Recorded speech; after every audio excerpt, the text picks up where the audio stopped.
Assalomu alaykum. Juda ko'p insonlar hayotda muvaffaqiyatli bo'lgandan keyin agar 20 yoshimda shuni bilganimda mana bu ishlarni qilmagan bo'lardim. Agarki mana bu ishlarni bilganimda yana ham ko'proq diqqatliroq bo'lgan bo'lardim deb ko'p pushaymonlar bo'lishadi.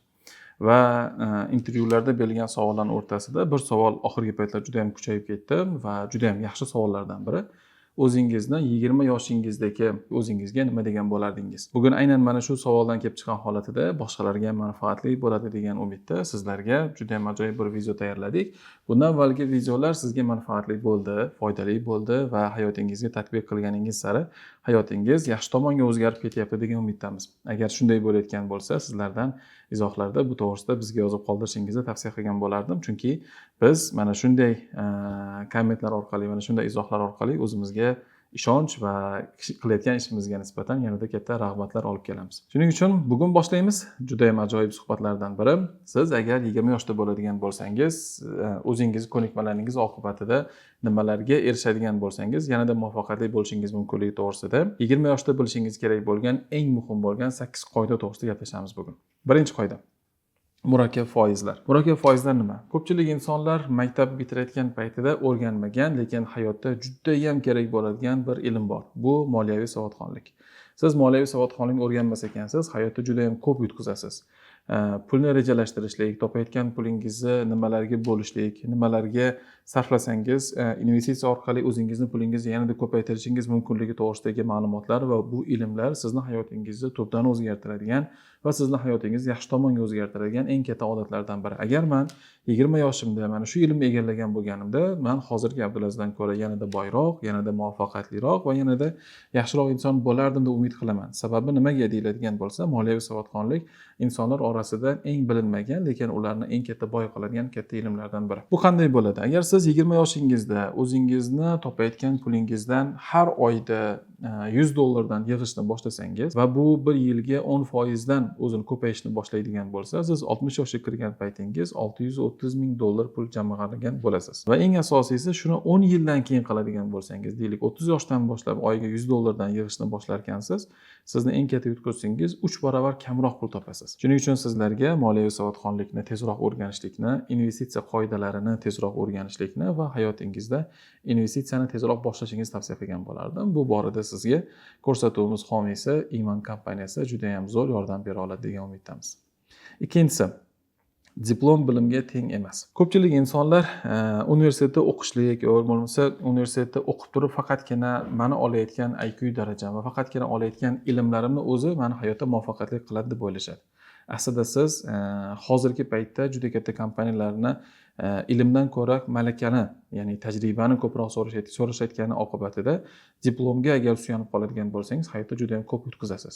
Bu nima degani? Shuning uchun sizga eng katta beradigan tavsiyalarimdan biri hayotda faqatgina ilm olmasdan, olayotgan ilmlaringizni hayotga tatbiq qilishlik, ko'nikmalarni rivojlantirishlik va eng asosiylardan biri har bir o'qiyotgan ilmingizni hayotga tatbiq qilishni ko'paytirishingizni tavsiya qilgan bo'lardimki, faqat diplomni o'zi sizni muvaffaqiyatli insonlardan biri qilib qo'ymaydi. Va dunyo shu qadar tez rivojlanyaptiki, har 5 yilda yangi ko'nikmalar, yangi kasblar va ayrim kasblarni butunlay yo'qolib ketayotganligini ko'rgan holatida sizning yangi ilm olayotganingizni o'zi sizni hech qachon muvaffaqiyatsizlikka yoki ishsizlikka tushib qolmasligingizga yordam beradigan eng go'zal usullardan biri. Hattoki faktlardan biri Google, Apple va IBMga o'xshagan gigant eng katta kompaniyalar ham hatto hozir HRlar ishga qabul qilayotgan paytda diplomni 2-darajaga tushirib bo'lishdi. 80-20 qoidasi atrofingizdagi insonlarga nisbatan. Sizni muvaffaqiyatiga erishtiradigan 80% muloqot 20% insonlarni tanishingiz oqibatida keladi. Bu nima degani?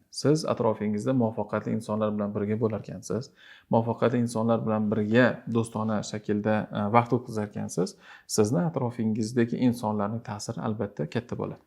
Shuning uchun 20 yoshda bo'larkansiz, hayotingizda ko'proq networkingni kuchaytirishga harakat qilishingizni tavsiya qilgan bo'lardim. Chunki networking orqali sizni olishingiz mumkin bo'lgan juda ko'p ilmlar, juda ham ko'p hayotingizda keraksiz bo'lgan odatlarni yo'qotishingiz uchun yordam beradigan eng zo'r tavsiyalarni siz albatta networkingdan olasiz. Shuning uchun muvaffaqiyatli insonlar oldida ko'proq bo'ling va ular bilan ko'proq vaqt o'tkazing. Agar siz davrangizdagi eng aqlli insonlardan biri bo'larkansiz, demakki siz noto'g'ri davradasiz. Nima uchun deyiladigan bo'lsa, sizni atrofingizdagi insonlar sizdan ko'ra aqlsizroq yoki bo'lmasa sizdan ko'ra aqlliroq emasligini o'zi sizni kelajakka nisbatan rivojlanishingizni to'sib qoldiradigan eng katta unsurlardan biri hisoblanadi.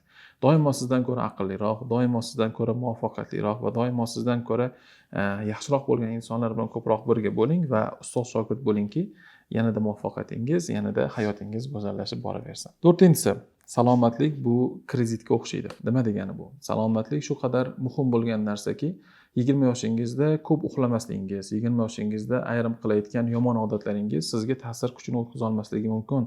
Ammo vaqt o'tgani sari 20 va 30 yoshingizdagi qilgan muammolaringiz, qilgan odatlaringiz, qilgan yomon ishlaringiz sababini, jabrini ko'rishni boshlaysiz. Statistik ma'lumotlarga qaraganda insonlar 20 bilan 30 yoshidagi qilgan noto'g'ri odatlaridagi ayrim narsalarni 60 yoshdagi kasalliklar oqibatida olish ehtimoli juda ham katta.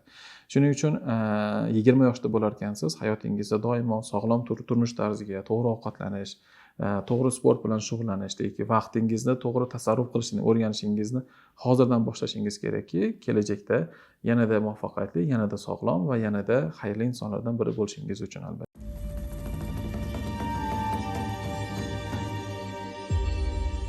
5-inchisi, xato qilishdan qo'rqishlik. 20 yoshdagi insonlarda eng katta bo'ladigan muammolardan biri, agar birorta bir ish boshlasam xato qilishdan qo'rqaman yoki bo'lmasa o'xshamasa-chi degan muammo. Bu narsa sizni 40 yoshingizda yoki bo'lmasa 30 yoshingizda ham qiynaydigan muammolardan biri. Lekin xato qilishlik bu muammo emas. Xatolardan dars chiqara olmaslik bu muammo. Siz xato qilishdan hech qachon qo'rqmang. Qilayotgan xatolaringiz sizni yanada yaxshiroq inson bo'lishingizga tarbiyalaydigan va yanada yaxshi inson qiladigan eng go'zal odatlardan biri. Dunyodagi startaplarning eng asosiy katta qismi, deyarli 85% 40 yoshdan oshgan yoki 40 yoshdagi insonlar odatidan boshlanadi. Ammo bu startaplarda muvaffaqiyatga erishgan insonlarning 85% dan ko'prog'ini, eng katta qismini 20 yoshida birorta bir ishni boshlab ko'rib, xato qilib, undan xulosa chiqargan holatida yangi startaplar boshlaganligi olib kelgan xatolardan olingan darslari sabab bo'lgan. Shuning uchun sizga eng katta tavsiyalarimdan biri, xato qilishdan hech qachon qo'rqmang, xatolaringizdan dars chiqara olmaslikdan va bu xatoni takror va takror qilishlikdan qo'rqsangiz albatta bo'ladi. 6-inchisi, doimo o'rganishlik. Dunyo shu qadar tez o'zgaryaptiki, yangi kasblar, yangi ilmlar, yangi ko'nikmalar va yangi his-tuyg'ular bilan dunyo to'lib toshyapti. Dunyo deyarli 5 va 10 yilda juda ham tez o'zgaryapti. Agar siz kelajakda paydo bo'lishi mumkin bo'lgan ilmlarni hozirdan, ya'ni hattoki universitet o'qiyotgan paytingiz yoki maktab o'qiyotgan paytingizni o'zidan o'rganib bormas ekansiz, birorta bir yangi ko'nikma, birorta bir yangi til, birorta bir deylik IT bo'yicha birorta bir dasturlash yoki bo'lmasa sun'iy intellektni o'rganishlik va shunga o'xshagan birorta bir ko'nikmalarni hayotingizga doimo tarzda ko'niktirib bormas ekansiz va buni o'rganib bormas ekansiz, hayotda eng tez yutqizgan insonlardan biri, eng tez ishsiz qolgan insonlardan biri albatta siz bo'lasiz. Shuning uchun o'rganishdan doimo charchamang va kitob o'qishlik, o'zingizning ustingizda ishlashlik va yangi ilmlarga doim ochiq bo'lishlik sizni muvaffaqiyatli bo'ladigan eng go'zal usullaringizdan biri bo'ladi. 7-inchisi, emotsional intellektni rivojlantirishlik, ya'ni insonlarni tushunishlik, hissiyotlaringizni boshqarishlikni hozirdan o'rganing. Bir narsani unutmang. Sizni IQ darajangiz, sizni olgan bilimlaringiz sizni birorta bir joyga ishchi bo'lib ishga kirishingizga yordam berishi mumkin. Ammo u joyga rahbar bo'lishingizni sizni emotsional intellektingiz belgilab beradi. Rahbarlar va muvaffaqiyatli insonlar IQ darajasidan ko'ra hissiyotlarni boshqarishlik va boshqa insonlarni boshqarishlik va ularni to'g'ri tushunishlik oqibatida olib keladi. Siz agarki bu his-tuyg'ularni o'rganishlikni, emotsional intellektingizni 20 yoshdan boshlab rivojlantirib borarkansiz, siz muvaffaqiyatli insonlardan va rahbar insonlardan biri bo'lishlikka boshqalarga qaraganda ancha yaqin insonlardan biri bo'lasiz. 8-inchisi va eng asosiylardan biri, vaqt sizni eng qimmat aktivingiz. Juda ko'p insonlar o'ylashi mumkin, ayniqsa 20 yoshingizda ham o'ylashingiz mumkin. Men juda ham ko'p vaqtim bor. Hali birorta bir biznes boshlashlikka, birorta bir muvaffaqiyatga erishishlikka va birorta bir natija berishlikka hali juda ham ko'p vaqtim bor. O'ynab kulishlik va o'zimni ustimda ishlashlikka vaqtim bo'lganligi uchun hozir qilmasa ham bo'ladi deyshadi. Ammo statistik ma'lumotlarga qaraganda o'rtacha insonlarning umri 25-30 yilini uxlashga, 10-15 yilini esa shunchaki televizor yoki bo'lmasa ekranga bag'ishlashning o'zi bilan o'tkazadi. Demakki, sizni muvaffaqiyat erishish uchun qolgan vaqtingiz juda ham oz. Hozirdan boshlang. Nimaiki boshlamoqchi, nimaiki o'rganmoqchi va nimaiki narsani o'zingizda tatbiq qilib ko'rmoqchi bo'larkansiz, hozirdan boshlang. Va mana shu boshlashingiz kelajakda sizni mana shu ish bo'yicha, mana shu soha bo'yicha yanada mutaxassisroq va yanada tajribaliroq insonlardan biri bo'lishingiz sababchi bo'ladigan unsurlardan biri bo'ladi. Bir narsani unutmang. 20 yosh bu shunchaki raqam emas. Bu kelajagingizdagi meningizga yuboradigan eng katta sovg'angizdir. sizni 30 yoshingizda yoki 40 yoshingizda yoki 50 yoshingizda kim bo'lishingiz, qanday inson bo'lishingiz, qanday boy va qanday muvaffaqiyatli inson bo'lishingiz 20 yoshingizda nima ish qilganingizga va nima ishlarni o'zingizga tatbiq qilganingizga va qanday ilmlar va qanday ko'nikmalar bilan o'zingizni yanada yaxshi inson qilishga qilgan harakatingizga bog'liq. Siz 30 yoshi va 40 yoshingizga va kelajagingizga sovg'a qilishingiz mumkin bo'lgan eng go'zal narsalardan biri 20 yosh va 20 yoshdan keyin boshlanayotgan tajriba va harakatingizga bog'liq. Agarki videomiz ma'qul bo'lgan bo'lsa va o'zingizga juda ham yaxshi taassurotlar va xulosalar olgan bo'lsangiz va aynan 20 yoshda bo'ladigan bo'lsangiz, sizga bularning barchasiga amal qilishingizni va o'zingizda jiddiy shug'ullanishingizni tavsiya qilgan bo'lardimki, hayotingiz yanada go'zal va yanada muvaffaqiyatlarga to'la bo'lsin.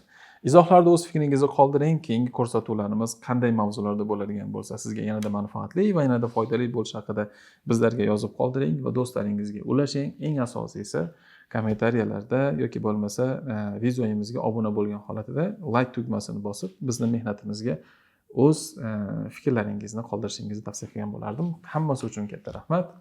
Biz siz bilanmiz. Siz esa rivojlanishdan hech qachon to'xtamang. Salomat bo'ling.